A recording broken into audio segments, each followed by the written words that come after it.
com várias pessoas, amigos, pesquisadores, né? Todo tipo de interações pelo YouTube, né? Então vai ser bem Olha legal. só, Bibi, o Ivanildo Pereira, do fã-clube da Bibi, já está lá presente. Aí, ó, o Bârbara, Guilherme beijo. também. Meu fã-clube, juro. O pessoal que acompanha o canal. O Seixas também tá conectado, o Ivanildo.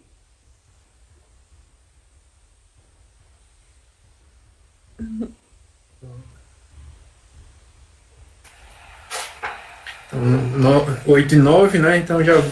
Vamos começar? Podemos começar. Então vou iniciar a gravação aqui. Tá bem.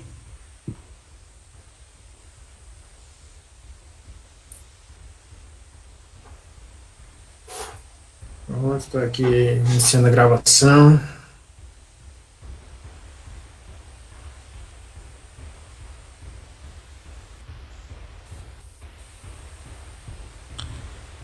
O José Eliano Silva disse, é muito estranho o pessoal chamando de Gabriela. Eu também acho. Tem que fazer um esforço para chamar. Eu chamo direto de Bibi mesmo, porque... O pessoal tá acostumado no canal. É a força do hábito, né? Esses dias eu dei uma entrevista e a entrevistadora, doutora Bibi, eu acho muito engraçado. Doutora Bibi. Ela passou a entrevista toda, doutora Bibi. Aí eu, tá, né? Então, mais uma vez aqui que deu um probleminha. Tá bom. Tá bom. De todo jeito. Se não funcionar, está gravando no YouTube, no né? YouTube, tá gravando no YouTube. Falar. Acho que se não conseguir, Gilson, acho que não é necessário não, porque Marcos grava e depois coloca lá no YouTube. Não, já tá lá, já fica disposto. Só apertei aqui o botão, se funcionar bem, se não funcionar, a gente continua assim mesmo.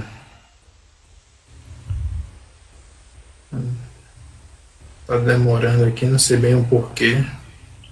O Eduardo Pereira também já está te dando um olá. Pronto. Gravação iniciada. Boa noite a todos. A mais um evento do ciclo de seminários Divulgando Ciência para Todos. Convido o professor Alessandro a apresentar a Gabriela, a fazer essa parte introdutória comigo. Então, Eu vou começar, então, em nome da Universidade Federal do Cariri, em nome do Instituto de Formação de Educadores, agradecer pelo convite, Gabriela, que eu vou quebrar o protocolo e vou continuar chamando de Bibi, porque para mim é mais simples e mais tranquilo, e acho que esse momento tem que ser um momento descontraído. Falar de ciência tem que ser um momento descontraído, agradável, sabe? A gente tem que quebrar com esse ciclo de entender que ciência é feita por homens e mulheres comuns que pensam a partir de um olhar para tentar explicar os fenômenos da natureza e como eles ocorrem e como isso pode nos auxiliar no nosso cotidiano, né? Então, a Bibi é mais uma dessas mulheres que, gentilmente, eu contatei ela ela é da mesma minha cidade, nós somos dois gaúchos, de Pelotas, somos formados pela mesma Universidade Federal de Pelotas, tá? E aí depois tem o professor Gilson vai fazer a apresentação formal da trajetória acadêmica dela, mas ela é essa mulher que tem um canal que fala e divulga sobre a ciência, que critica a pseudociência e que faz um trabalho muito bonito para todos nós que somos da área científica, para todos nós cientistas. Por quê? Primeiro, pela sua representatividade feminina, para mostrar a voz da mulher neste espaço, que muito tempo ficou, e eu digo quando eu falo muito tempo, recentemente, né, se a gente olhar as últimas pesquisas, a gente vai ver que hoje em dia cerca de 70% dos cientistas no Brasil são mulheres, né, e, bom, e isso significa não o empoderamento, porque isso também se tornou uma palavra vulgar, né, mas se mostra o espaço da mulher para falar ciência. Mais do que isso, mostra a possibilidade de se pensar para além daquilo que comumente nós pensamos, né? E se fazer ciência é um pouco isso, pensar para além do que se pensa normalmente, ou dentro de uma norma, dentro de um olhar mais de senso comum. Então, Te agradeço muito, Bibi, por toda a tua gentileza, tua disponibilidade. Tu tá de manhã cedo aí, porque agora Eu que agradeço. são 8h11 no Japão. Então, assim, tu disponibilizou o teu tempo para estar conosco, que eu queria agradecer e já passar a palavra para o professor Gilson para ele te apresentar formalmente para as pessoas e aí a gente poder te ouvir e conversar contigo. Obrigadão. Obrigada. Então, Gabriela, mais uma vez, obrigado por aceitar o convite, a se dispor, né, no início da sua manhã, aí no Japão, a compartilhar suas experiências conosco, né, com os professores, alunos, com a sociedade como um todo. Então, muito obrigado. Então, gostaria de dizer, pessoal, que a Gabriela Bailas, ela é licenciada em Física pela FURG, que é a Universidade Federal do Rio Grande. Ela tem mestrado em Física pela UFPEL, doutorado em Física pelo Laboratório de Física Corpuscular na França, e atualmente ela trabalha no High Energy Accelerator Research Organization, em Tsukuba, no Japão. Então, por isso que ela está de manhã, né? E nós à noite aqui no Brasil.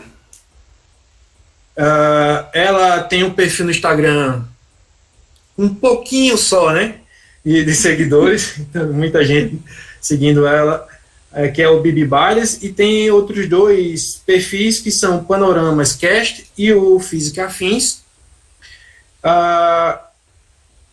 Nós estamos fazendo essa reunião através do Google Meet, está sendo gravada, vai ser disponibilizada na sequência no canal do IFE da UFCA no YouTube, e está também sendo transmitida ao vivo pelo canal da Semana da Química do IFE da UFCA, certo? Então, nós temos aí uma grande quantidade de pessoas assistindo nossa palestra, nosso evento. Então, sem mais delongas, e já adiantando que eu acho que é um dia feliz para se falar licenciatura e a vida acadêmica, que é o tema da Gabriela, que ontem à noite foi a aprovação em primeiro e segundo turnos da PEC do Fundeb.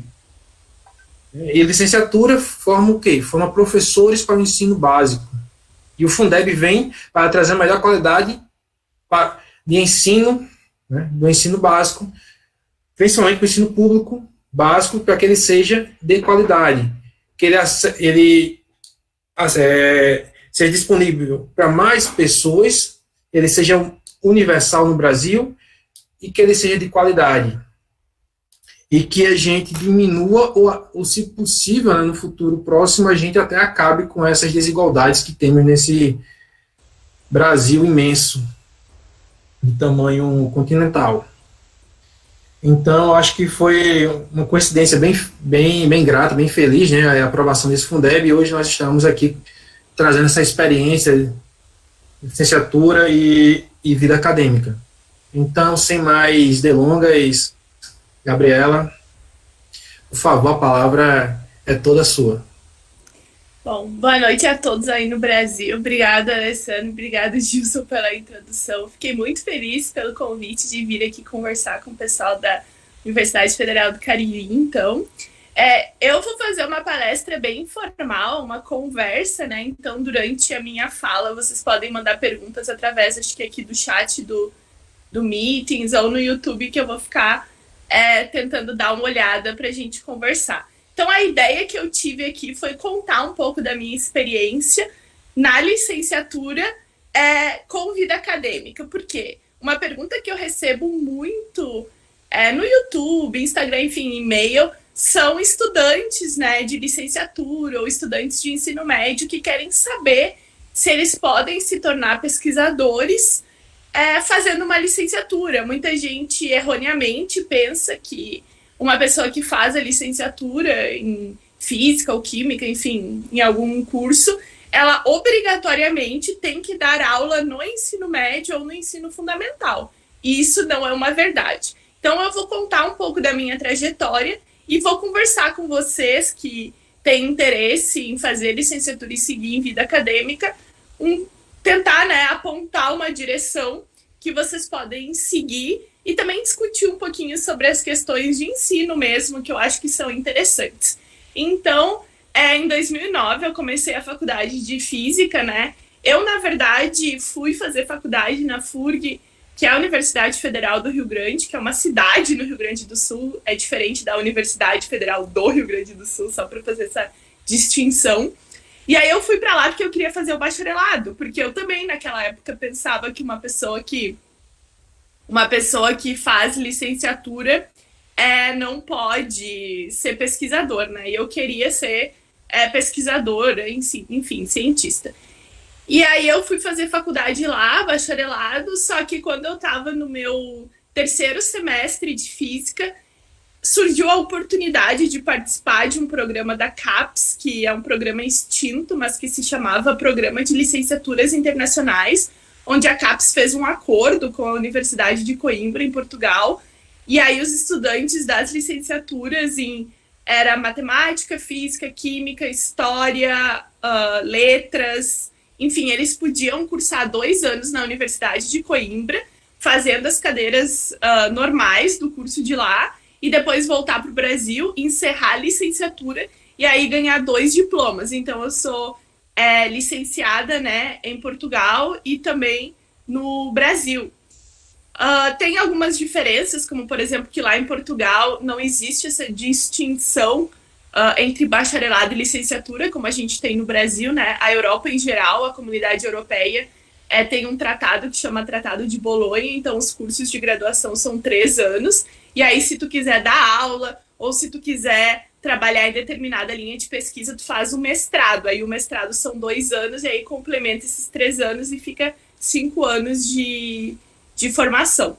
Mas enfim, aí eu fui para esse programa de licenciaturas internacionais, e quando eu voltei para o Brasil, eu concluí a faculdade a graduação, né, na licenciatura, e eu fazia uma iniciação científica na época, uma iniciação científica na área de física de partículas, já que é a área que eu trabalho atualmente.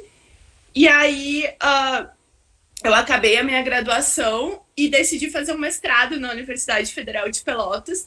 Então, meu mestrado foi também na área de física de partículas.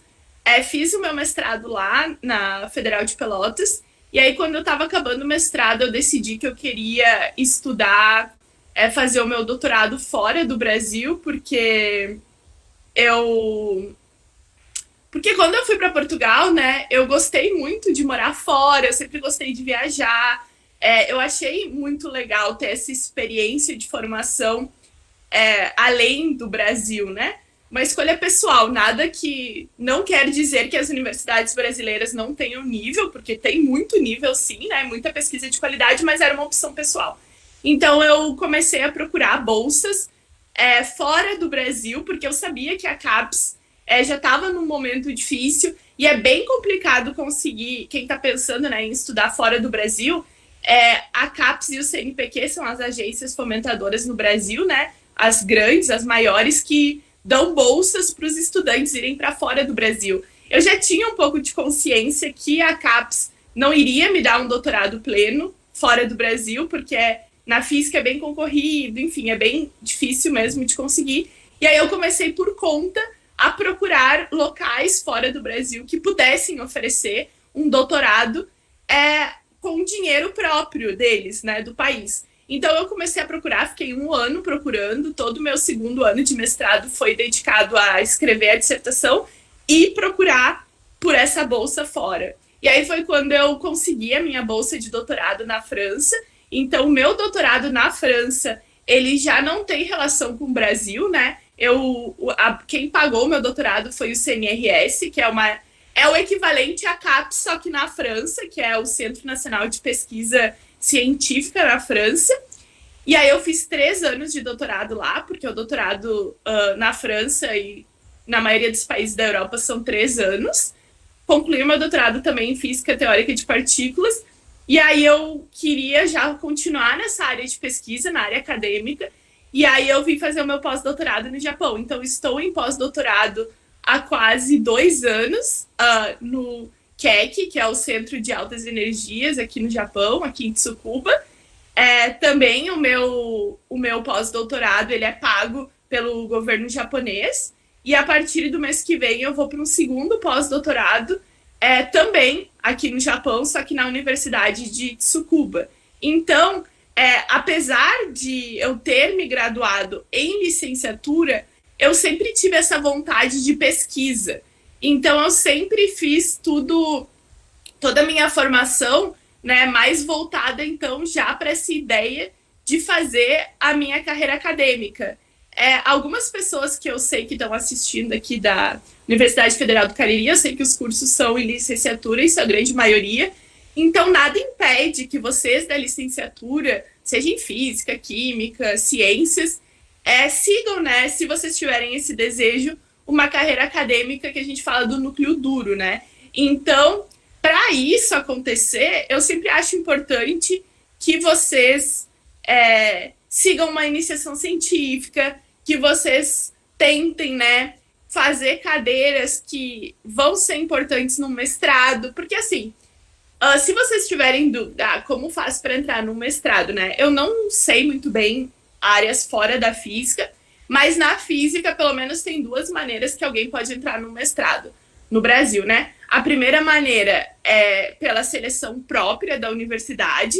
Então, algumas universidades, grande maioria, eu acho, das universidades, ela tem um sistema próprio que envolve o teu currículo, envolve as disciplinas que tu fez, envolve os cursos que tu participou e vai somando pontos, e esses pontos vão fazendo um ranking, né? E aí, geralmente, cada programa de pós-graduação tem um número X de bolsas. Então, na minha universidade, na UFPEL, na física, se eu não me engano, eram 5 bolsas de mestrado, ou 6 bolsas de mestrado. Então, tem um ranking, se tu ficar entre esse número de bolsas, tu pode fazer o mestrado com bolsa, senão não tem bolsa. Mas, na física, digamos que, geralmente, a cultura é que as pessoas façam um mestrado sempre com bolsa, porque o mestrado exige muito, né? E é muito complicado uma pessoa que trabalha em um emprego mais formal também fazer um mestrado. É bem puxado, algumas pessoas, obviamente, conseguem, mas, enfim. Então, um meio de entrar no mestrado é fazendo essa seleção própria da universidade. Outro meio de fazer o mestrado é através do Exame Unificado de Física, o EUF, que algumas universidades adotam. Acho que São Paulo, a maioria adota, acho que Porto Alegre agora está adotando. Não sei no Nordeste se são todos os lugares que adotam, mas o EUF é uma prova que tu faz com matérias relacionadas à física, e aí tu, dependendo da nota que tu tirou, tu vai escolher o local que tu pode tentar o mestrado. Essa nota, ela tem uma validade, se eu não estou enganada, de 4 anos. Então, tu pode usar a mesma nota para o mestrado e para o doutorado, dependendo do tempo que tu levar para fazer cada um. Então, é uma maneira de entrar. Pessoas que podem estar se perguntando, Bibi, mas eu sou formado em química, né? Será que eu posso fazer um mestrado em física? A resposta é sim, pode, porque a exigência para o mestrado é que tu tenha uma graduação, não que tu tenha uma graduação em física, né? Alguém aqui no chat falou que no Nordeste não são todas do Nordeste que usam o EUF. Então, dependendo da universidade que vocês querem, vocês têm que saber como que funciona a seleção deles, né? E aí, por exemplo, a pessoa graduada em ciências, né, pode seguir o mestrado em física também, sem problemas. Aí, se vocês perguntarem, né, mas a minha universidade não tem nenhum professor que possa ser meu orientador de C na área que eu quero. Será que isso vai comprometer o meu mestrado? Então, assim, tem vários fatores, né? Por exemplo, assim, a IC, ela é importante, mas ela não é obrigatória para que tu entre no mestrado. Muitas coisas tu pode aprender já no mestrado. Pode ser um pouco mais complicado, né? Porque a IC é um período, iniciação científica, é um período que a gente usa para começar a desenvolver atividades de pesquisa, para começar a desenvolver conhecimento sobre buscar referências, sobre discutir sobre ciência, escrever sobre ciência, participar de eventos, apresentar trabalho, posters, enfim. Então, é um momento importante que eu aconselho que as pessoas façam. Tu também pode fazer IC em uma área e no mestrado trocar de área. Isso também é possível acontecer. No mestrado em física existem cadeiras que são obrigatórias para todo mundo que for fazer um mestrado em física. Então, na física, mecânica quântica, eletromagnetismo e física estatística. Essas 3 são obrigatórias para todo mundo, não interessa a área que tu for seguir. E aí depois tu faz 1, 2 ou 3 disciplinas mais focadas na tua área. Geralmente é uma turma bem reduzida, porque são apenas os alunos que seguem aquela linha de pesquisa, né? Na química, eu não sei quais são as cadeiras obrigatórias, mas acredito que tenham. Então, se vocês querem fazer um mestrado diferente da física, vocês têm que já ter um certo conhecimento disso, né? Eu acho importante que desde o começo a gente sempre tenha uma ideia do caminho que a gente quer seguir. Porque no momento que tu tem uma ideia do caminho que tu quer seguir, tu pode ir organizando a tua vida para atingir esse objetivo. Não quer dizer que tu seja obrigado a seguir esse objetivo, né? Talvez no começo da faculdade, eu penso que eu quero ser pesquisador na área acadêmica, mas aí eu comecei a estudar na licenciatura, comecei a ver pesquisas de ensino, achei legal o ensino, não, vou mudar e quero trabalhar com ensino. Tá, beleza, mas é sempre importante vocês terem um certo plano para vocês não chegarem lá na frente, mas eu não sabia que eu tinha que ter feito tal coisa, sabe? Então eu acho isso muito importante. Já aconteceu de gente que me escreveu dizendo, o meu plano era esse, só que eu não pensei que eu precisava disso ou daquilo e agora já é tarde. Então, tentem, assim, organizar um pouco a cabeça de vocês para saber o que eu quero fazer lá no futuro. Eu quero fazer um mestrado? Que tipo de mestrado eu tenho ideia, né? E conversar com professores, saber um pouquinho sobre as ideias, sobre como que funciona. Eu tenho falado aqui, né, nessa palestra muito sobre a questão da carreira acadêmica em física dura, ou ciências do núcleo duro, né? Mas existem muitas pesquisas na área de ensino também. Tu não é obrigado a pesquisar apenas, sei lá, física de partículas. Vocês podem fazer pesquisa no ensino. Pode fazer ensino de física de partículas, pode práticas de ensino, técnicas de ensino. Então, eu acho que são coisas que a gente precisa ir pensando, né? E conversando com professores. Acho que a iniciação científica ela é um ponto muito importante para vocês. Façam iniciação científica, mesmo que não seja na área que vocês mais querem, porque eu acho que isso vai dar muita bagagem para vocês. Também tem a possibilidade de fazer iniciação científica à distância, por exemplo, com algum professor de uma universidade que não é a de vocês. Existe essa possibilidade, né, de conversar com o professor e fazer uma pesquisa, uma iniciação por e-mail. Agora também na pandemia todo mundo está falando por videochamada, né?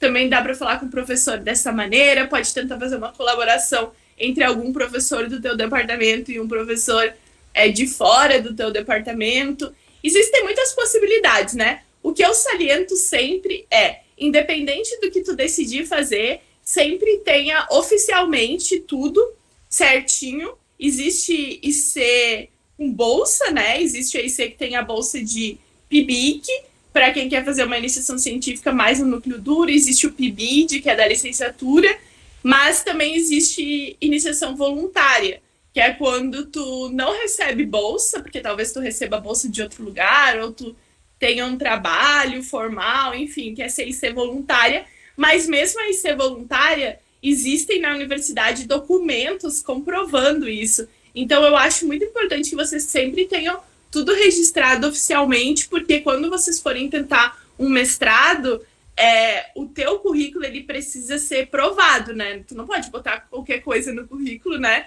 Como a gente já tem visto aí na internet, várias pessoas desmascaradas que não têm, né, os mestrados e doutorados que alegam. Então, numa seleção de mestrado, o currículo ele tem que passar por provas, ou seja, eu botei que eu fiz uma iniciação, documento. Eu fui num congresso, documento. Eu apresentei um pôster, documento. Então, isso é muito importante que vocês sempre tenham organizados. Outras dicas que eu posso dar para quem quer seguir na carreira acadêmica é a questão também de falar inglês. Acho muito importante isso, porque independente de tu seguir uma carreira acadêmica na física, no ensino, as publicações são feitas em inglês para ter um impacto maior, vocês vão participar de conferências, eventos, vocês querem, obviamente, participar de coisas internacionais, penso eu, então é importante já ter um conhecimento de inglês. Pessoas que querem trabalhar mais na área de acadêmica dura, elementos de programação é importante, na física mesmo, saber escrever códigos. Eu não sei nas outras áreas, mas eu já fiz entrevistas, né, com algumas outras pesquisadoras de áreas diferentes da física, onde elas muitas vezes também usam programação, softwares específicos. Então, tudo isso é bom vocês já irem tendo uma ideia sobre o que fazer, né? Sobre a importância desse tipo de atividade. E também vocês conversarem com os professores sobre como vocês podem melhorar a formação de vocês, aprender mais. Então, eu acho que isso é muito importante. Um primeiro momento seria esse. Não sei se alguém já tem uma pergunta para fazer agora. Senão eu posso também falar mais. Tem perguntas já aqui no chat do YouTube. Eu vou te passar, tá? Tá bom. O Pedro Macedo diz o seguinte: boa noite, Gabi. Pretendo fazer faculdade de Química, bacharel ou licenciatura. Se eu me formar em Química, consigo depois seguir para a área de partículas? A faculdade de Química dá base para isso?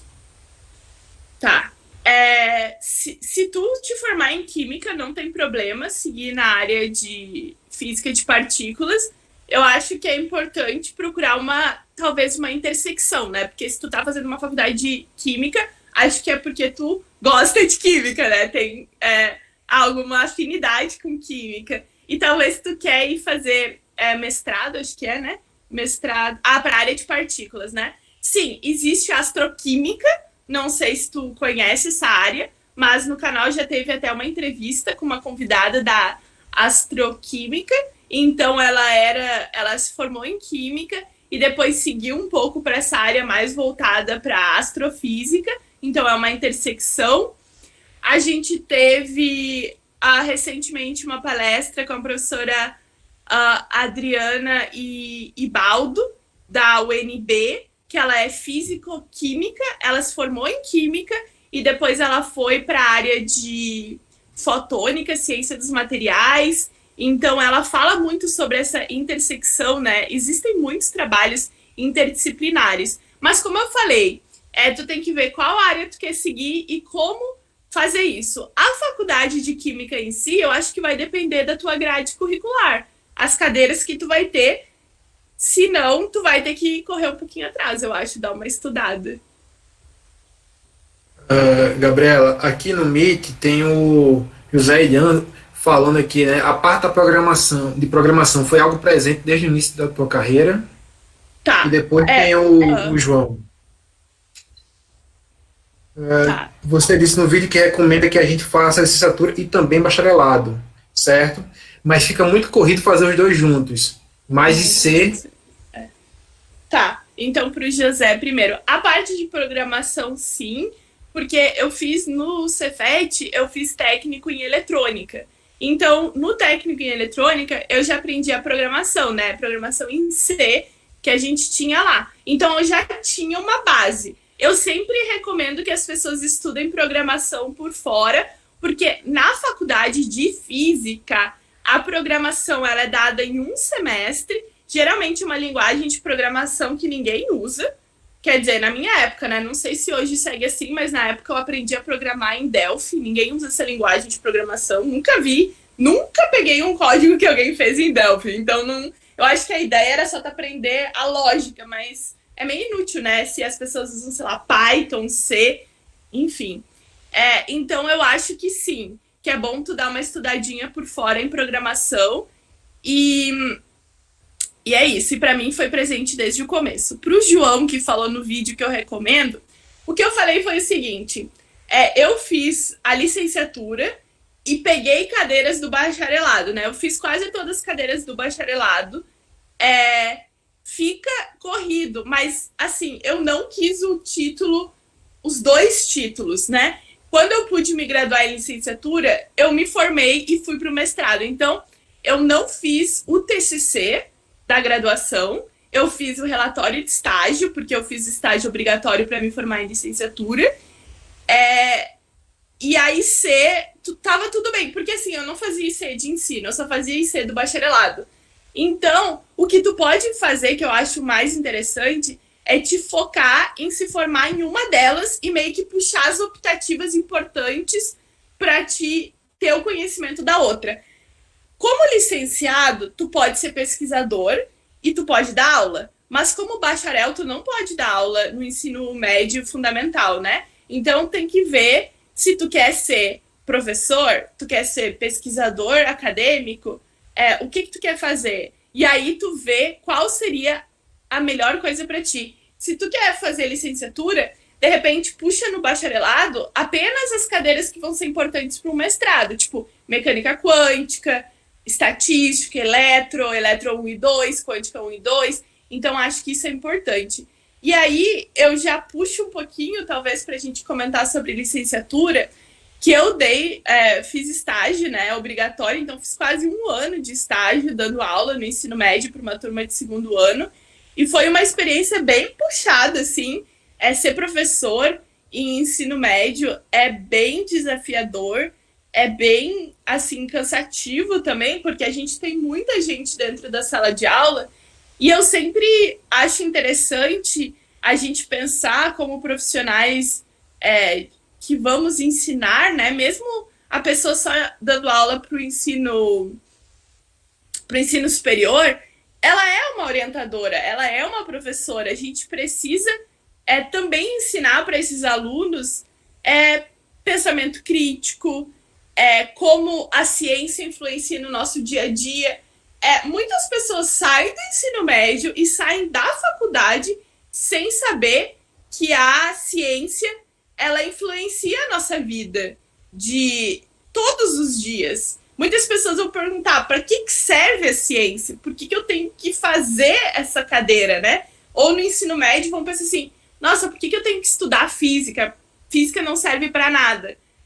Química, eu nunca vou usar química na minha vida. Então eu acho que é importante isso, quando vocês pensarem em dar aula, pensarem em orientar, a gente tentar passar para essas pessoas mais novas, jovens, como que a ciência está presente no nosso dia a dia, como a gente pode argumentar com as pessoas, como que a gente vai fazer os nossos alunos no ensino médio pensarem. Eu, apesar de ter feito esse estágio obrigatório, eu acho que eu era muito nova, né? Então eu não tinha exatamente o mesmo pensamento que eu tenho hoje. Mas eu sempre tentei levar para minha aula elementos que fizessem os alunos pensar. Eu nunca gostei de dar aquela aula, só vou escrever aqui no quadro e beleza. Eu sempre tentava, por exemplo, vou dar uma aula sobre dilatação, né, no 2º ano. Então, o que eu fiz uma vez foi, eu levei fotos, né, do trilho do trem que passava perto da escola, e aí eu mostrei, né, que existe uma separação entre os trilhos do trem, por conta de dilatação, calor e tal. E aí eu só mostrei aquela foto e eu comecei a perguntar para os alunos, o que vocês estão vendo na foto? O que vocês acham que é isso? Por que vocês acham que existe? Porque aí eles foram desenvolvendo, é o trilho do trem, não sei o quê. E aí, no começo, eles não sabiam. Só que a gente foi conversando e discutindo, e eles foram construindo esse raciocínio de a separação entre os trilhos pode ser relacionada à dilatação. Obviamente, eles não falaram dilatação, mas eles foram explicando nas palavras deles. Então, eu acho que como professores, né, a gente precisa fazer os alunos pensarem. Na faculdade mesmo, eu não lembro de ter tido uma aula onde o professor realmente contextualizava aquele conteúdo, onde ele colocava na prática o conteúdo que a gente estava vendo ali. O professor chegava e falava, hoje vamos estudar tal coisa. Mas não existia, assim, uma conexão entre o que ele estava ensinando ali e, por exemplo, o nosso dia a dia. E eu acho que falta isso. Porque muitas vezes a gente acaba a faculdade de física ou qualquer outra e alguém pergunta, mas pra que serve isso aí que tu tá fazendo? E muitas vezes a gente fica, porque é importante, sei lá, ou responde uma coisa assim, né? Então, nessa live que eu comentei da professora Adriana da UNB, ela comentou, né, que ela trabalha muito nessa interdisciplinariedade. Então, ela é físico-química e ela dá aula lá na UNB para, por exemplo, gente da engenharia agrária, né? Então, ela falou que ela faz alguns seminários onde os alunos têm que explicar na prática onde eles usam as coisas que foram vistas na disciplina de física. Então, ela falou que ela estudou muito sobre questões que ela falou que aprendeu muito sobre engenharia agrária, sobre os cursos que ela dá aula lá na UNB, justamente para que esses seminários interdisciplinares mostrem para os alunos, tu tá usando essa equação aqui na sala de aula que eu ensinei para vocês no momento X, mas essa mesma ideia da física, ou essa mesma ideia de equação é aplicada, sei lá, na irrigação da lavoura, sabe? Na vazão de água, coisas do gênero. Então, eu acho que isso é importante, a gente conseguir fazer essa conexão entre o mundo real e a ciência. Senão, a ciência ela fica num patamar lá em cima, muito distante da população, muito distante. E aí, a população, ela não entende como que a ciência ela é feita, né? Como que a ciência ela funciona. Então, eu acho que isso também é uma coisa que a gente pode pensar, né? Eu vi que aqui tem mais algumas perguntas também. Tem interação do YouTube aqui contigo. O Pedro Macedo diz o seguinte: entendi, Gabi, obrigado. É que eu ouvi algumas vezes o termo química quântica. Uhum. Aí pensei que na área de partículas a química também entrava, e não só a física. Entendi. Áreas de interação. E o Vinícius Freito dos Santos diz: sou licenciado em Química e me interesso muito por espectroscopia aplicada à astroquímica, mas na minha universidade não tem nenhuma pesquisa. Como faço para conseguir uma IC em outra instituição? E aí eu já vou te perguntar uma outra coisa, Bibi. Ok. É bem para te dar um trilho e para a gente discutir uma outra coisa. Enquanto tu, uma menina gaúcha, nascida no interior, numa universidade que é uma universidade tradicional para nós, mas ela não é uma universidade de ponta em pesquisa, a UFPEL, né? Agora ela está se tornando um centro de pesquisa porque é um momento que se criou muito mais cursos de pós-graduação, mas a gente sabe que isso não era até então, há alguns anos atrás, não era isso que ocorria. Tu pensava assim, será que eu vou conseguir? Tá? Não precisa responder agora, tá? Depois tu nos dá esse caminho. Porque assim, isso que eu acho que por vezes sempre nos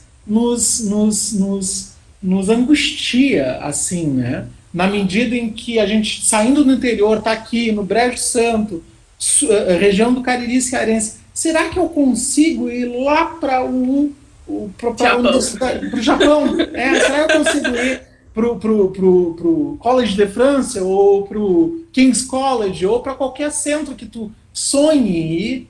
Né? Será que eu também tenho perna para isso, vindo no interior? Acho que às vezes as pessoas perguntam, porque existe ainda a hierarquização, e principalmente o ranqueamento das nossas universidades, não só aqui, mas no mundo, e elas às vezes te dizem, por vezes, que olha, talvez tu não consiga, porque tu não vem de um centro X, mas tu vem de uma universidade nova, Y, e aí eu quero que tu fale também um pouco sobre isso, porque eu acho que isso é um grande mito. Enfim, era isso. Respondendo, então, vamos fazer na ordem. O Pedro Macedo sobre química quântica. Não é a minha área específica, mas existe sim pesquisas em química quântica. Não vou saber dar detalhes, eu só sei que é uma coisa real, tá? Que existe mesmo. Existe pessoas trabalhando também com biologia quântica. Tem que dar uma pesquisada sobre o assunto. Mas para conseguir ser... peraí que eu pulei a pergunta da pessoa. Sim, então, áreas de intersecção, acho interessante procurar. Tem bastante coisa que intersecciona química e física de partículas. Recomendo, então, a astroquímica, dar uma olhadinha na live lá no Física e Afins. Depois, para o Vinícius, e sem outra instituição. Procura quem é o professor que tu quer trabalhar. Procura quem trabalha, então, com espectroscopia aplicada à astroquímica e manda um e-mail. A minha dica número 1 da minha lista de dicas na academia é seja cara de pau. Então, se tu quer trabalhar com professor, descobre quem é esse professor. O cara é o maior do mundo. Não interessa, manda um e-mail, é de graça. O e-mail seja bem educado, assim, né? Porque a gente tem que manter aquele nível. Então, eu sempre brinco, né? Vai lá e escreve, sei lá, estimado professor. Tem que manter todo aquele e-mail bonito, assim, né? Que aí a pessoa vai saber que tu tá interessada, diz quem tu é, diz o teu interesse, diz a tua formação. E, surpresa, a maioria das vezes as pessoas respondem e são super educadas. Às vezes rola a iniciação. Então, mande um e-mail e converse com essa pessoa. E se tu pode falar no e-mail também, olha, se o senhor ou a senhora, não sei, né, não puder, teria alguém para me indicar, conhece alguém nessa área mais perto da minha cidade, do meu estado. Às vezes tem algum professor que trabalha nessa área que tu nem sabe, porque tu não encontrou na internet, mas existem grupos de pesquisas e todo mundo se conhece. Essa daqui é a minha dica, tá? Mande um e-mail e seja muito cara de pau. Agora, sobre a questão de sair de uma cidade pequena e ir para um lugar maior, né? Eu não sei se o Seixá vai estar aqui no chat do YouTube, mas se ele tiver, ele vai citar a amiga dele do Cariri, exatamente, que eu vou usar ela aqui também na live. Então, bom, eu e o Guilherme, né, que é doutorando lá no CBPF, a gente tem o nosso podcast Panoramas, ele faz as lives comigo, a gente trabalha junto na divulgação e popularização da ciência. E ele tem uma amiga que ela fez faculdade no Cariri, acho que foi no IFE, em física, e hoje ela está lá na Alemanha, no Max Planck, que é um dos maiores institutos de física do mundo. Ela fez a faculdade, URCA, exatamente, obrigada. Ela fez faculdade fez faculdade aí no Cariri, depois ela foi para o CBPF e ela participava muito de hackathon, que é aquelas maratonas de programação e tal, e ela programa muito bem e tal, e conseguiu ir lá para o doutorado, então, no Max Planck, para ver uma pessoa que saiu do Cariri, né? Quando eu estava na faculdade, obviamente, eu achava que nossa, que se eu saísse do meu estado ali, sei lá, para São Paulo, já ia ser, nossa, uau, né? Eu sonhava muito quando eu estava na graduação em estudar no IFT, né? Instituto de Física Teórica da Unesp. Por quê? Por que eu tinha esse sonho? Porque as pessoas me falavam que era legal, né? Tipo, não, porque o IFT é de ponta. A gente sempre é influenciado pelos professores e orientadores na nossa volta, né? Naquela época, mais ainda, porque a gente não tinha o YouTube, assim, com várias pessoas conversando, lives, essas coisas, não tinha, né? Então, eu era influenciada só pelos professores ali do meu entorno. Hoje, eu vejo os jovens, assim, com 15, 16, 14 anos, que já têm, assim, uma visão muito pra frente, porque eles vem canal no YouTube, escutam podcast, divulgação. Então, acho que a geração que vier depois de mim, ou duas depois de mim, acho que vai ser uma geração muito diferente da minha, apesar de ser idades não tão distantes. Eu acho que a mudança vai ser muito grande devido a essa questão de tecnologia e divulgação da ciência. Mas eu tinha muito medo. Eu achava que se eu fosse para São Paulo já ia ser o máximo. E aí, o que aconteceu? Surgiu essa oportunidade do PLI em Coimbra, mas ainda assim não foi o divisor de águas para mim. Porque, apesar de eu estar em Portugal, eu convivia muito com brasileiro. Então, a gente não conversava tanto com pessoas de fora, né? Beleza, eu achava legal e tal. Mas, quando eu estava no mestrado, eu fui participar de uma escola de verão. Para quem não sabe, escolas de verão são cursos intensivos que institutos de pesquisa ou universidades oferecem. Por exemplo, aí no Nordeste eu participei de uma que é uma das maiores que tem, que é na UFPE, em Recife.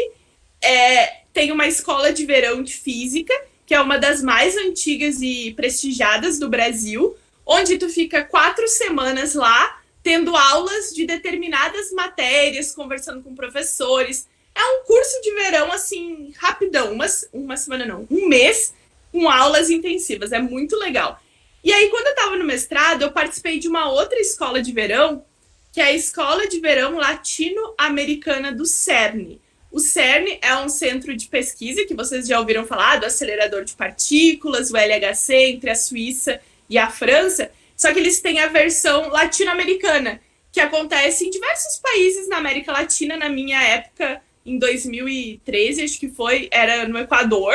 Então, eu fiquei 4 semanas lá no Equador, tendo aulas. E nessa escola, vem estudantes de toda a América Latina, não necessariamente na América Latina. Eles podem estar na Europa, Estados Unidos, em outros países, a outros continentes, né? Mas eles vêm, então, para cá, porque eles são latino-americanos. E aí, nessa escola, eu conheci gente de todos os países, mas que estavam estudando nos Estados Unidos, na Europa. E aí, eu comecei a conversar com essas pessoas. Mas tu é, sei lá, da Costa Rica e tá na Europa? Ou, mas tu é da Argentina e tá, sei lá, nos Estados Unidos. E aí eu comecei a fazer basicamente o trabalho de investigação. Eu comecei a fazer amizade, porque em 4 semanas tu vira amigo de todo mundo, e é um número reduzido de pessoas, tipo 30, 40 pessoas. Tu vê todo mundo de manhã, de tarde, de noite, dorme nos quartos, são, tipo, divididos, né? Tu divide quarto com outros colegas. E aí eu comecei a investigar mesmo, a perguntar dessas pessoas, mas como que tu conseguiu? Como é que tu foi? E aí eu comecei a ver, mas não é tão impossível assim, porque ainda no mestrado eu achava que era impossível. E muitas pessoas ao meu redor falavam, tu nunca vai conseguir ir pra fora, é muito difícil, tu é brasileira, ninguém vai te dar uma chance, sabe? É bem motivacional, né? Aqueles comentários das pessoas ao teu redor. Só que quando eu fui para essa escola de verão, eu comecei a conversar com essas pessoas. E elas começaram a me dar luz. Porque eu comecei a falar, mas quem é? Eu falei na cara de pau, né, gente? Cara de pau pra mim é tudo. Eu perguntava assim, mas quem é que te paga pra estar lá? É tipo a tua família? Tu tem uma bolsa? E as pessoas, não, o governo tem bolsa, a universidade tem bolsa. As pessoas começaram a explicar. E aí eu pensei, a família dessas pessoas não paga, porque a minha família não ia ter condições de me manter na Europa, né, gente? O euro é muito caro. Então, eu comecei a fazer isso. E aí as pessoas começaram a falar, não, mas procura no site tal, procura...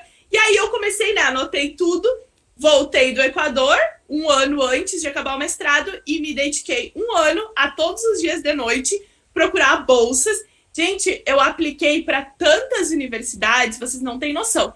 Todas as coisas que abria que poderiam me agradar, eu mandava. Aí o meu orientador de mestrado falou um dia brincando, né? Se para cada carta de recomendação que eu te mandei, tu me desse, acho que 1 centavo, eu tava rico. Porque ele me apoiou muito, né, gente? Porque ele mandava carta de recomendação sempre, sei lá, para 30 lugares. Então, assim, foi para vários lugares e aí eu consegui a minha bolsa na França. Só que eu só descobri isso porque eu conversei com pessoas que estavam vivendo isso. Então, não existe muito essa coisa do tu é brasileiro, tua universidade. Eles não se interessam muito. Eles se interessam as disciplinas que tu fez, a nota que tu tirou, se no mestrado... No caso, eu tentei o doutorado, porque o mestrado na Europa, ele geralmente não tem muitas bolsas, tá? Porque lá na Europa, o mestrado é meio que uma continuação da graduação. Então, geralmente, os alunos pagam e as pessoas cidadãs dos países têm algum auxílio, mas estrangeiro é mais difícil. O doutorado, por sua vez, ele é visto como trabalho, diferentemente do Brasil. Lá, o meu doutorado era como que eu falo? Carteira assinada, né? Entre aspas. Porque eu pagava taxa, eu pagava imposto, seguro-desemprego. Então, tudo isso é visto como trabalho, então tem mais financiamento. E aí foi que eu consegui. Uma vez eu me inscrevi pela CAPES, tentei também o doutorado pleno da CAPES, e aí como é que chama? Os avaliadores, né, da minha proposta responderam assim, negamos a sua bolsa porque você é boa, mas não é boa o bastante, tipo, para ir para o exterior. Esse foi o parecer que eles me deram lá, né? Então eu fiquei assim, caramba, que parecer mais ruim esse. A pessoa nem leu minha proposta, eu acho. Porque, olha o comentário, você é boa, mas não o bastante, enfim. E aí, tipo, eu continuei, né, tentando esse 1 ano, nunca desisti, apesar de receber muitos nãos, obviamente, ficava triste, mas foi isso. E nunca ninguém questionou se eu era brasileira, a minha universidade, nada disso. Não, então, isso que tu fala tudo é super importante, porque eu brinco com os meninos aqui na universidade, com os meus estudantes, eu digo sempre a eles, olha, o mundo não termina aqui, ele está começando aqui na universidade. Tá? E daqui vocês voem para onde vocês sonharem, onde o sonho de vocês puder levar vocês. Então, eu te provoquei com essa tua fala, justamente para mostrar isso, que é o que tu quer, é o quanto tu te empenha e quanto tu busca isso. Que a gente, claro, enquanto professor da universidade, a gente vai dar todo o suporte possível e imaginável para eles conseguirem buscar os seus sonhos. Mas tu tem que querer, tu enquanto estudante tem que querer, tem que buscar. Perguntam aqui, a Angélica fez um comentário aqui no chat que eu vou ler para ti, que é o seguinte, importante esse ponto de contextualização, independente de ser ensino médio ou ensino superior. Tive experiência nesses 2 níveis, mas com o ensino superior e as aulas se tornam muito mais interessantes quando se toma a atenção para algo que se possa visualizar quando é possível, né? Quando se torna mais claro. Isso. Exato, né? E aí, só para a gente pensar um pouco naquele papo que a gente estava tendo anterior à live começar, uma das coisas que eu penso sempre a respeito disso é que contextualizar, ela também foi uma palavra vulgarizada, né? Muitas pessoas entendem contextualizar como um facilitador. E, para mim, é justamente o inverso disso. Contextualizar significa tu adensar a discussão, tu trazer mais elementos, mais teoria, te apropriar do conhecimento da ciência para que tu possa explicar o fenômeno. Entende? Eu sempre digo para o pessoal também uma outra coisa. Eu fiz mestrado, pós-doc, tudo na área de ensino de ciências, né, de educação em ciências. Mas eu sempre digo que nós, para ensinarmos algo a alguém, nós temos que saber muito, sabe? Saber muito. Tu tem que estudar muita química, muita física, muita biologia, ou muita sei lá o que tu queira ser, para que tu possa ensinar isso a alguém. Sabe?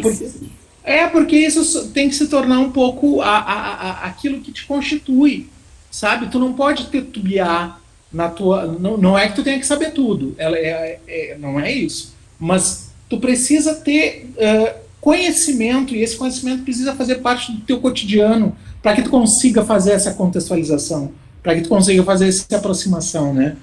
E aí isso é o que falta um pouco. Fala lá, Gil. Se me permite, complementando, esticando, voltando, né? Porque todas essas questões, né? Você vai e vem, estão todas muito conectadas. Eu tinha feito aqui algumas anotações e você fala aí a vida do exterior, né? De fazer faculdade, seja graduação ou a pós-graduação, Estados Unidos, Europa, Japão. A própria China, né, que tem muita vaga na China. Muita. Correndo para se tornar, né, o novo grande celeiro tecnológico mundial, enfim. E aí, a questão vem, como você falou, o inglês, né, vem a questão do como falar. Porque uma coisa é você falar dentro ali do laboratório fechadinho, mas sua vida você não vai ficar trancado no laboratório. E aí, como foi sua experiência? Portugal não preciso falar, né? Mas na França, no Japão, para o além universidade, um pouquinho universidade e o além universidade. O dia a dia. O dia a dia. E como você tem os canais de divulgação científica, não é exatamente a mesma coisa, óbvio, que trabalhar na sala de aula, mas uma coisa, e puxando o que a Alessandra vem trazendo, algumas palavras sendo vulgarizadas. A própria divulgação científica, você tem vários canais no YouTube, mesmo sites, blogs, enfim, e que às vezes vão tentar, se é que você pode considerar que tentaram fazer divulgação científica, e aí fica naquela... simplifica tanto que passa a mensagem errada. Uhum. E aí, quando você contextualiza, você tem que ter todos esses cuidados, né? Seja no blog, seja na sala de aula, porque... E aí, junta com o que a Angélica está falando, uma coisa é quando você vai explicar o seu fenômeno lá da linha de trem, espaçamento entre o trilho, né? Uhum. Para a adaptação do ensino médio. Outro é na graduação. E mesmo na graduação você tem lá as físicas básicas e depois tem termodinâmica. Você tem os patamares, você tem os níveis. Só que você tem que ter cuidado com como você vai falar para não falar coisa errada. Passar a mensagem errada, que às vezes é até pior do que não passar mensagem alguma, né? E aí vem, que eu estou vendo que várias lives ultimamente vêm com o tema para que ciência, o que é ciência, onde a ciência se comporta, né? Infelizmente temos a pandemia. Por outro lado, né, a gente pode tentar tirar algumas lições positivas, né, dentro desse contexto extremamente ruim, né, de pessoas morrendo, desemprego, fome, tantas outras coisas que a gente poderia traçar aqui, mas aqui, já que é o que está posto, essa realidade dura e crua, e cruel também, nós podemos pensar, né, como trazer a importância da ciência, né? Vai ter um remédio aqui, vai ter um remédio ali, vai ter a vacina. Peraí, vamos com calma. Não é assim, né? Tem todo um protocolo. Se fosse assim, todas as doenças já teriam seu remédio, sua vacina, ninguém ficaria mais doente, estaremos aqui a vida eterna, enfim. Então, se você puder, claro, né? Eu sei que eu abri muito, mas porque são coisas que estão todas relacionadas, né? E aí você trazer um pouco, como a gente falou antes da live, para fechar tudo isso, a experiência que você está vendo no Japão, como é que as pessoas estão encarando a ciência, né? Encarando todo o que a ciência está falando. Tá, eu vou só respondendo primeiro a pergunta do dia a dia, né? O inglês eu uso ele muito dentro do laboratório, comunicando com outros cientistas, amigos, enfim. Na França, eu já falava um pouco de francês antes de ir para lá, porque eu não sei se aí na Universidade Federal do Cariri tem, mas lá na UFPEL tinha aqueles cursos de línguas para a comunidade. Então, eles eram ofertados aos sábados de manhã, com preços bem baixos. A gente pagava, acho que... quanto é que eu pagava? Acho que era um semestre R$100, R$150. Ó, gratuito, o Alessandro falou. Então, aí é gratuito. E aí o de francês... fronteiras. Como? O inglês, que é o programa do governo federal. Isso.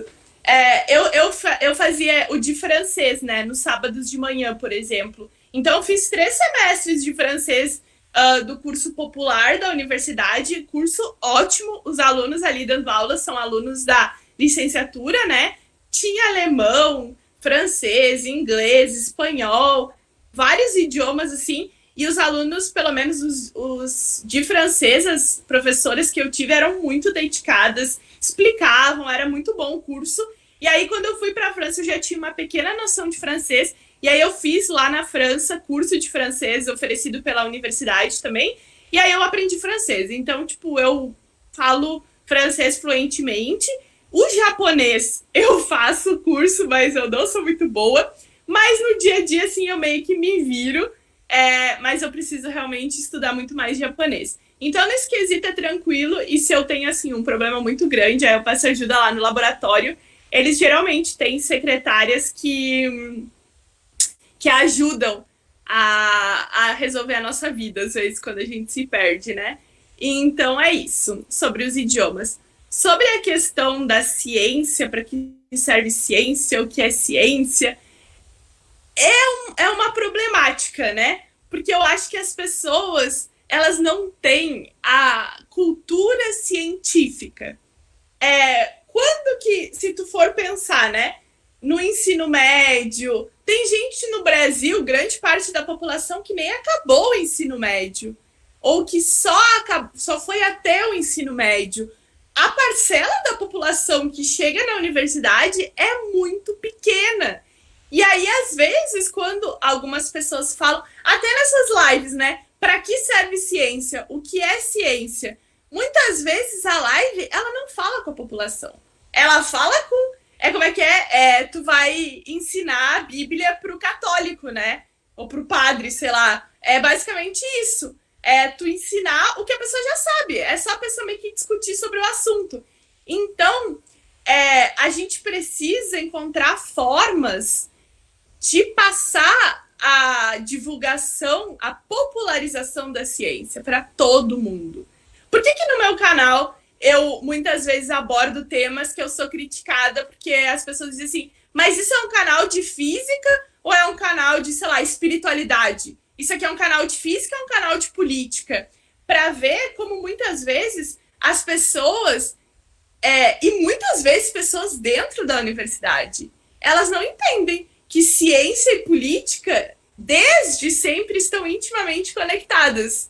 Eu não sei de onde as pessoas acham que vem o dinheiro para a ciência, ou dinheiro para pagar um computador para elas, ou para pagar um estudante. Acho que elas vêm, acho que cai do céu, porque elas não entendem que é dinheiro que vem de política. Se o governo não valoriza a ciência, ele não vai dar dinheiro para a ciência. Se o governo não valoriza as universidades, ele não vai melhorar as universidades. Então, obviamente eu não quero entrar aqui em discussões políticas e também não é a minha especialidade, mas para ser cientista a gente precisa ter noção das coisas, a gente precisa ter noção do nosso contexto, né? Muitas vezes as pessoas fazem comentários completamente fora da casinha, ao estilo, vou dar um exemplo assim que eu já vi, né? Mas Newton acreditava em Deus, e os cientistas dizem que Deus não existe, umas analogias falaciosas, né? Mas qual era o contexto que Newton vivia? Newton vivia em 2020 ou Newton vivia numa época onde nem existia a diferença entre ciência e religião? Porque Newton foi quem inventou a mecânica newtoniana, cálculo diferencial. Então nem existia ciência naquela época. Então, para ver como as pessoas têm um conhecimento científico, político, histórico-científico muito pobres. Porque alguém que faz um comentário nesse nível é uma pessoa que ela não estudou para fazer o comentário. Ela trabalha à base de achismos. E para te conseguir atingir essas pessoas é muito complicado. A gente não pode só falar assim, bom, eu sou física de partículas, então vou fazer um canal que só fala sobre, sei lá, o modelo padrão da física de partículas. Ninguém vai assistir o meu canal. Se eu quero popularizar a ciência, eu preciso encontrar maneiras de trazer a ciência para perto das pessoas. Eu estou falando aqui num contexto mais social, tá? Eu não estou falando um professor dentro de uma sala de aula ministrando uma cadeira de mecânica quântica no mestrado. Obviamente, o professor vai explicar o que está lá no livro e as equações, ele não vai contextualizar tanto. Eu estou falando num contexto mais trazer a ciência para a população. Quando eu falo sobre ciência, eu sempre tento, como que eu posso falar? Eu sempre tento simplificar, mas não tanto a ponto de faltar informações. Sempre fica aquela na linha entre a pessoa entendeu e não entendeu, sabe? Se tu não é nada da área, tu vai entender a ideia, mas tu não vai entender os pormenores. Acontece isso muitas vezes. Mas eu acho isso interessante, porque também instiga a pessoa. E também trazer temas do nosso dia a dia. Por que espiritualidade... não vou discutir religião aqui, tá, gente? Não se preocupem. Mas só a questão, assim, da espiritualidade e dessa onda de charlatanismos e golpes espirituais. Por que isso acontece? Porque a gente não tem um conhecimento de argumentação, um conhecimento de discussão. Muitas vezes a pessoa vai dizer, é isso e ponto. E a gente não tem essa destreza de fazer uma discussão.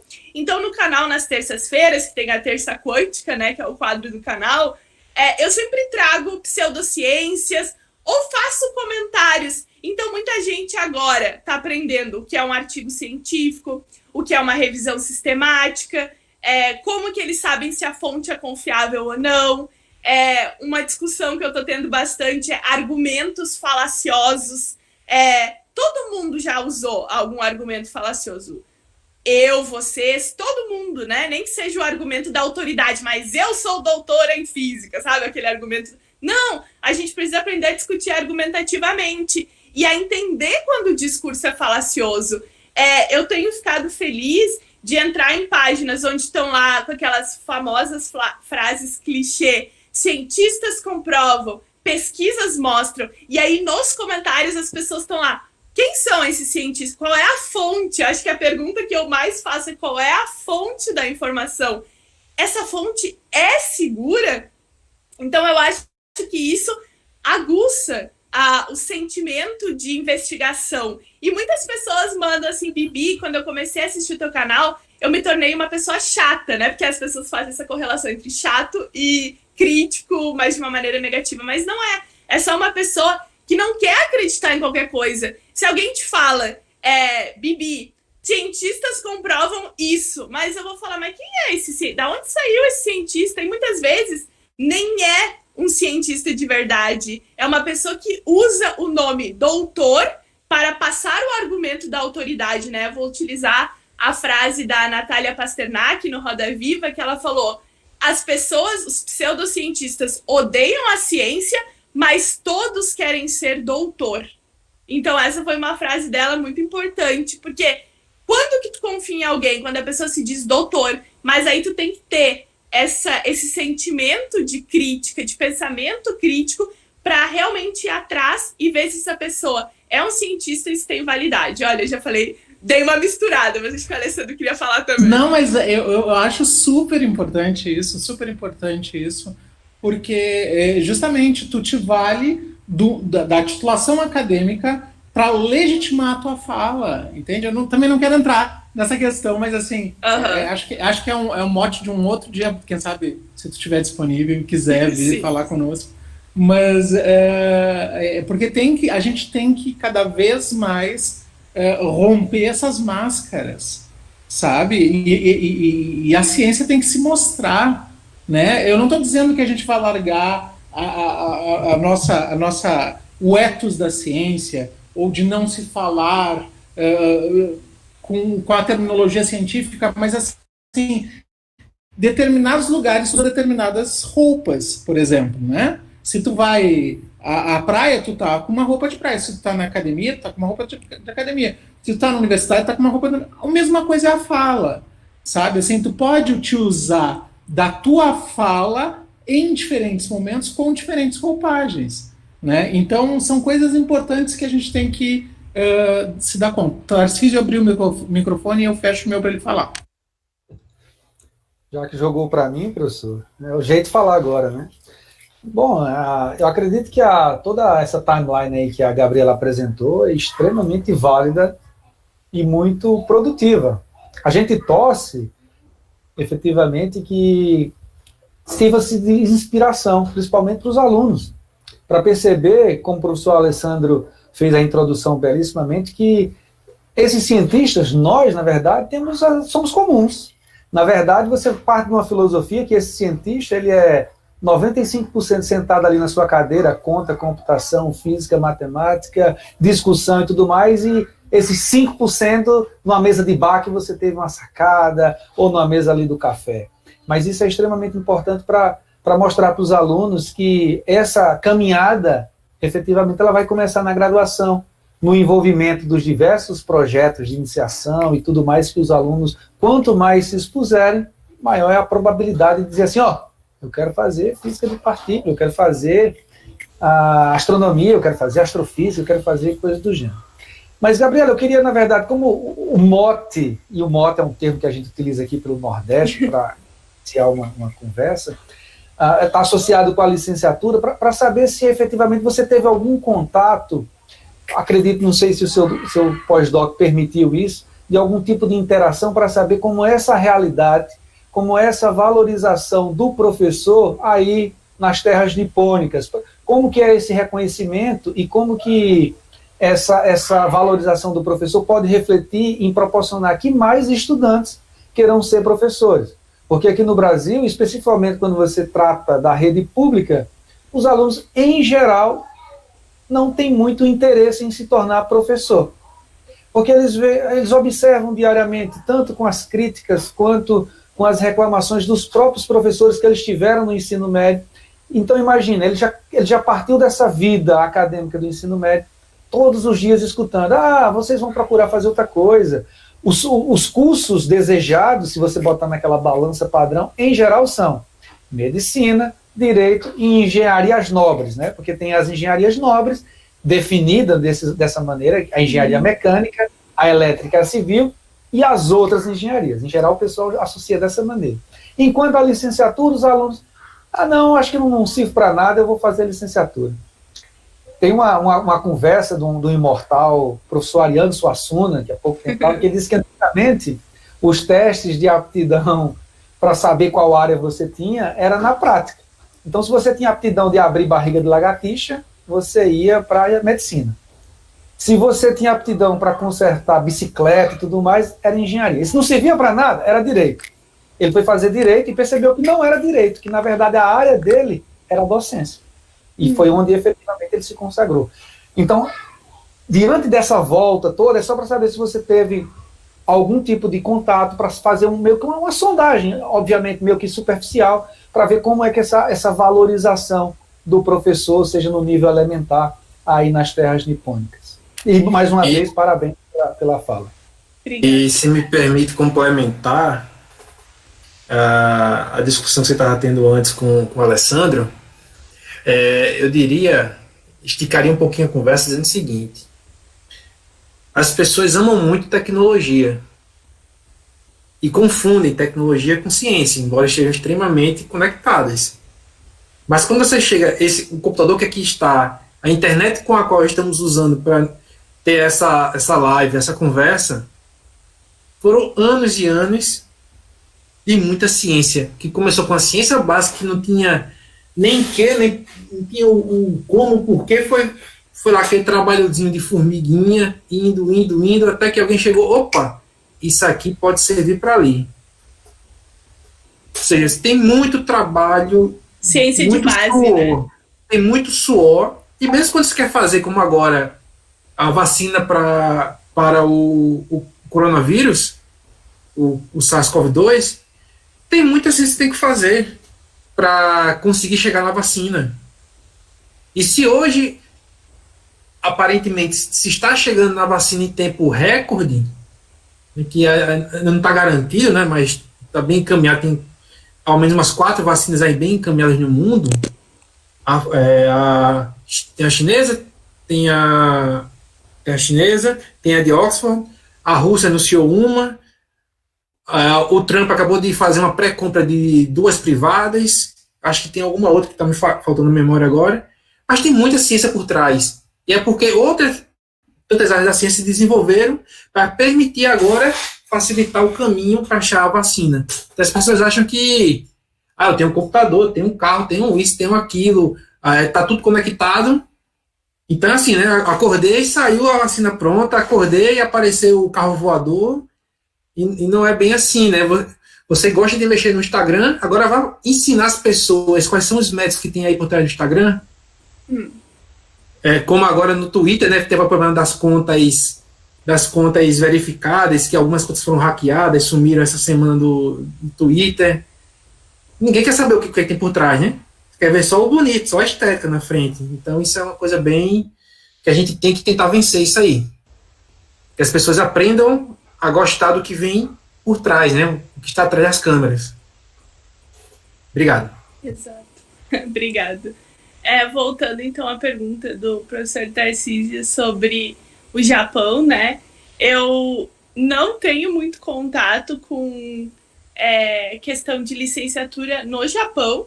Sei que professores aqui, da mesma maneira que no Brasil, trabalham muito, muito mesmo. Uma diferença que eu achei só, assim, a nível de curiosidade aqui sobre o Japão, é que os professores de escolas, não universidades, tá? Escolas públicas, eles ficam 5 anos em cada lugar na sua prefeitura e existe uma rotatividade.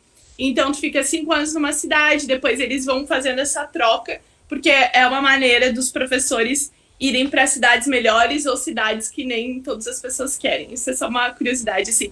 Mas uma coisa também diferente no Japão é que os alunos, desde o ensino médio, eles já escolhem qual a carreira que eles querem seguir no futuro. E o ensino médio deles é um pouquinho diferente do nosso, que no nosso a gente faz todas as disciplinas, aqui eles fazem mais disciplinas focadas para o curso que eles vão ter. Na Europa também é assim, o que eu acho um pouco complicado, porque aos 15, 16 anos é difícil de saber o que tu quer fazer a tua vida inteira, mas é mais ou menos assim. E outro ponto positivo é que aqui possui muitas iniciativas de trazer alunos de ensino médio para dentro dos centros de pesquisa, para dentro das faculdades.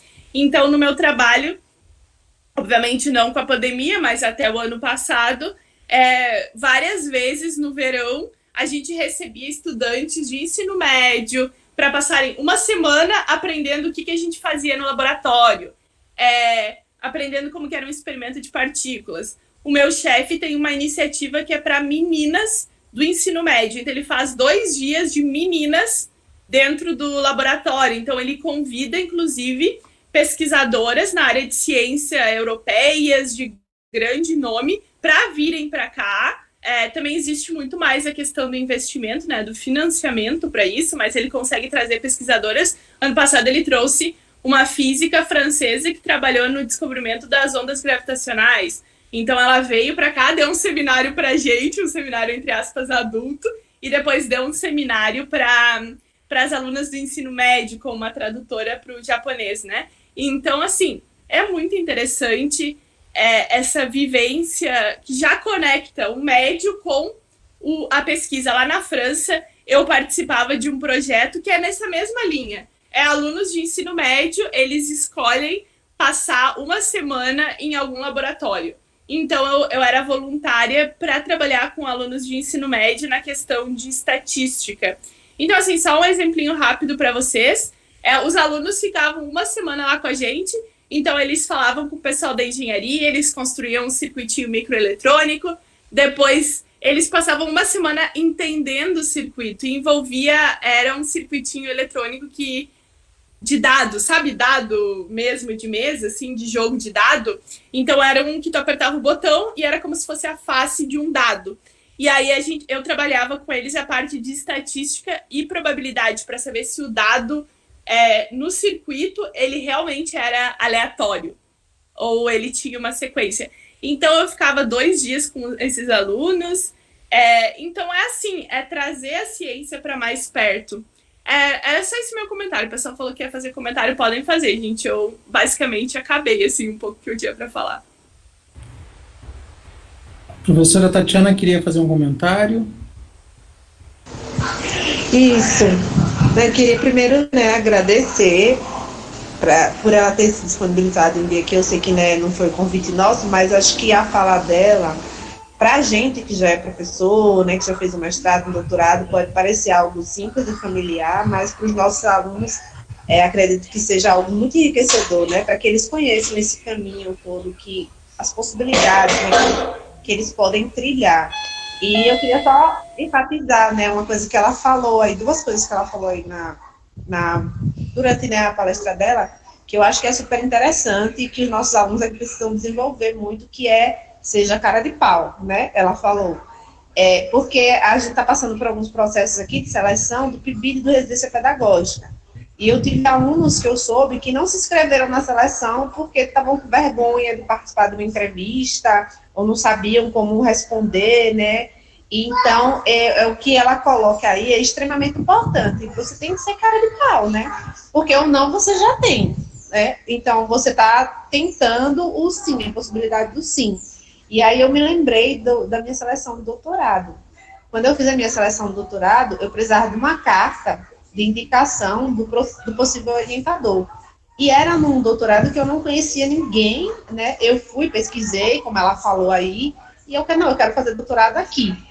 E aí eu saí mandando e-mail para os professores todinhos do programa do doutorado, e eu disse, putz, não vou fazer a seleção, porque ninguém vai me responder, ninguém sabe quem eu sou, ninguém nunca me viu na vida. E, para minha surpresa, todos os professores que eu mandei e-mail me responderam, como ela falou, educadamente, e tiveram 3 que já responderam com a carta de indicação de imediato. Então, assim, é muito importante que a gente, de fato, seja cara de pau, que a gente corra atrás, do que a gente quer, porque senão a gente não sai do lugar. se a gente não tentar, a gente não sai do lugar. Então, acho que foram experiências que foram muito importantes de serem colocadas, né, para a gente demonstrar que a gente pode sim ir além daquilo que a gente nem imagina, né, que a gente pode chegar. Então, só agradecer pela partilha dela, parabenizar, né, por ela ter conseguido chegar onde ela chegou, por ela não ter desistido, né, pelos não que ela recebeu, que os não também fazem parte, né, do processo. A gente também vai receber muitos não, mas ter certeza de onde se quer chegar é mais importante, porque aí os não são empecilhos, né? A gente constrói eles, utiliza eles como degrau para chegar onde a gente quer. Então, obrigada pela sua partilha. Eu queria só, né, enfatizar ainda mais o que você colocou. Viu? Obrigada. Bom, mais uma perguntinha aqui, Bibi, acho que é a última, né? Porque a gente já está encerrando. Que o Jonathan, que é nosso aluno aqui, pergunta: qual o problema de física que tu está trabalhando no momento? E como ela ser teórica influencia nisso? Tá? Se puder falar E rapidamente. tem mais uma outra, Gabriela, que eu acho o professor Marcos perguntando, né, considerando estudo, leitura, ciência, enfim, na tua perspectiva, qual é a relação entre educação, pensamento crítico e ascensão socioeconômica no contexto atual do Brasil? Vale? Nossa, É bem difícil, né? Talvez mais 3 horas de live. Bom, respondendo então o aluno de vocês, Jonathan, sobre o problema que eu trabalho, né? Eu trabalho então com física teórica de partículas numa área chamada QCD na rede. Então, QCD é a teoria que descreve a interação entre quarks e gluons, né? A gente tem partículas fundamentais na nossa natureza, são partículas que compõem todos os átomos, enfim, que a gente encontra aí no universo. Talvez o pessoal da química também tenha visto alguma coisa sobre quarks e gluons, que os quarks estão dentro dos prótons, né? Se vocês têm próton, nêutrons dentro de um átomo, eles são constituídos de quarks. E aí eu estudo especificamente medir massa, a massa mesmo, né? E constante de decaimentos de algumas partículas formadas por esses quarks. Então, existem, por exemplo, partículas que são chamadas mesons, que são compostas de 2 quarks, um quark e um antiquark. E aí eu trabalho medindo a massa de algumas desses mesons através de cálculos computacionais. QCD na rede é estudar a teoria de QCD, que é cromodinâmica quântica, dentro de um computador. Porque a gente não consegue fazer esses cálculos analiticamente em todas as situações. Em algumas situações a gente só consegue fazer cálculos numéricos.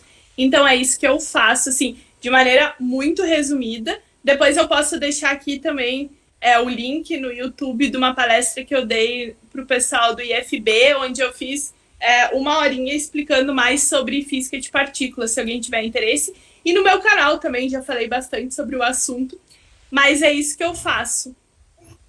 Bibi, veio mais uma pergunta e essa aqui tu vai ter que responder.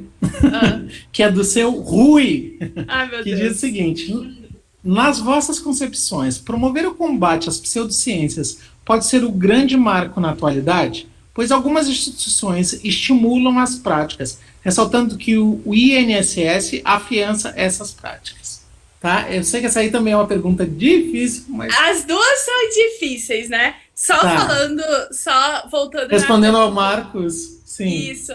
Eu acho que essas duas perguntas até do meu pai, né, que é o Rui aí que comentou, e do professor Marcos, então elas acabam sendo conectadas, porque justamente eu acho que o pensamento crítico é um ponto importante da nossa educação, né?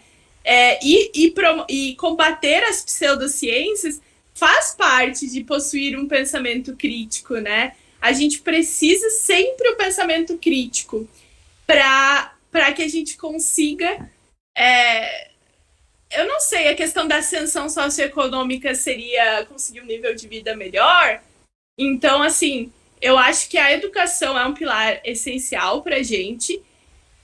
E o pensamento crítico. Eu sempre falo para as pessoas, cara, tu não precisa ter uma universidade para ser uma pessoa crítica. Tu não precisa, tu só precisa duvidar das coisas que falam de uma maneira correta. Não é sair, não, mas aqui tá, sei lá, a Terra tem esse formato. Não, mas eu não acredito, sabe? Não é ser... A pessoa às vezes confunde, né? Tu ser apenas conspiracionista com realmente ter um pensamento crítico. E as pseudociências que estão em algumas instituições, eu acho que a gente volta à questão da relação entre política e a ciência. Porque a maioria dessas práticas, elas estão presentes na academia por razões políticas. Existem práticas pseudocientíficas dentro da USP, por exemplo, onde professores da USP se mostram contrários a isso. Mas essas decisões são mais políticas do que decisões científicas ou decisões, enfim. Acho que, resumindo, é isso. Eu sei que a gente já está no final, não quero me estender muito, mas, assim, só dando uma pincelada. Só se me permite, Ale e Gabriela, mas veja, possivelmente você conhece efetivamente o professor Fernando Lang, lá da URGS. Da URGS. Ele tomou para ele, tem uma briga, ele bate sempre no pessoal, nos terraplanistas. Sim. Que desde os experimentos de Eratóstenes, que já se comprova a esfericidade da Terra, e mesmo assim existe, e o professor Lang é um ferrenho defensor, ele tem uma palestra muito interessante que chama-se A Forma da Terra. E veja, no atual cenário que nós estamos, parece que há um processo de involução, porque na verdade muitas pessoas que querem, entram nessa linha, efetivamente querem acreditar. Não, porque quando eu vou no avião, eu coloco uma régua ali na janela e eu não consigo medir a esfericidade da Terra. Eu acho que até, possivelmente, você acompanhou o caso de um maluco aí que fez um financiamento, levantou um dinheiro, que construiu um foguete e disse, agora vou... Né? Mas veja, a lei da gravitação universal continua válida. Infelizmente, ele teve um fim trágico. Mas ela continua válida para você ver que a ciência... E, claro, como a lei botou inicialmente, essa ciência que é a ciência de base, todos concordamos que ela precisa, de alguma maneira, sofrer algum processo de reinvenção para poder, efetivamente, ela chegar onde tem que chegar e surtir efeito. Porque senão vai continuar. A primeira coisa que a gente faz, e é um trabalho árduo que a gente vai fazendo passo por passo, é quebrar principalmente a primeira coisa que associar. Gabriela Bailas faz pós-doc em física de partícula, então ela sabe todas as fórmulas do mundo. Física jamais está associada com fórmula. A ciência não está associada com fórmula. Essa fórmula vai lhe ajudar justamente a descrever essa natureza que você está tentando entender. Isso são passos que gradativamente tem que ser construído bloco por bloco. E para isso eu vou fazer uma última pergunta, que é jogar aquela bola assim para você. Quais as perspectivas e qual a sua conexão ainda de possibilidade, não sei, de voltar para o Brasil ou os próximos voos que você tem em mente? Então, a partir do mês que vem, né, eu começo um outro pós-doc aqui no Japão. Então, nos próximos, pelo menos, 3 anos, eu não tenho intenção de voltar. Acho que é um momento muito difícil, né? Teria vontade, sim, de trabalhar no Brasil, em uma universidade, mas eu acho que nesse momento é muito difícil. E é muito arriscado voltar para o Brasil para tentar algo, né? Eu tenho um amigo, inclusive, que ele estava com pós-doc na USP, decidiu trocar, agora ele está indo para a Noruega, porque ele falou que a instabilidade era muito grande, a CAPES aí anunciou, né, corte de várias bolsas novamente. É muito, pra gente que ainda não tem, né, o emprego permanente, é muito arriscado. O desrespeito com a ciência é uma coisa constante no Brasil, né? O desrespeito com a academia, o desrespeito com, uma série de coisas. Deixa eu ver se tem mais alguma coisa. Enquanto o professor Ali vai procurando, é muito bom a gente ver mulheres na área de física. Eu e o professor Gilson, nós somos da mesma turma de graduação da UFPB. Nossa turma, em geral, os cursos de graduação, embora nós não fizemos o bacharelado, ou a licenciatura, fizemos o bacharelado, mas eu me recordo bem que nossa turma entraram 40, eram 3 mulheres. 40, 3 mulheres. Antes do final do primeiro semestre, ali as provas de Física 1, 2 já tinham desistido pelo caminho, uma ainda seguiu, eu acho que ela não chegou à Física 2. Então, na área de exatos, principalmente de física, existe essa deficiência de mulheres efetivamente, e a gente faz um trabalho de tentar convencer e tentar estimular, porque aquela questão da mulher estar presente onde ela quer é natural, e a ciência, tem muitas mulheres que se sentem atraídas por ciência, mas na verdade tem algum tipo de barreira ali que foi construída em alguma maneira, de algum modo, por algum professor, por algum colega. Vai fazer física, você é louca, vai morrer de fome? Vai fazer enfermagem, vai fazer fisioterapia. Tarcísio, Vai, o José Eliano da Silva Pereira, que acho que ele trabalha contigo, né, Bibi? Alguma coisa assim. Não, acho que ele só acompanha o canal mesmo. Só acompanha o canal, mas ele diz uma coisa aqui que é muito interessante. Ele diz o seguinte: a pseudociência dá a sensação de pertencimento que a ciência foi perdendo ao longo do tempo para a própria população leiga. Né? A ciência se distanciou tanto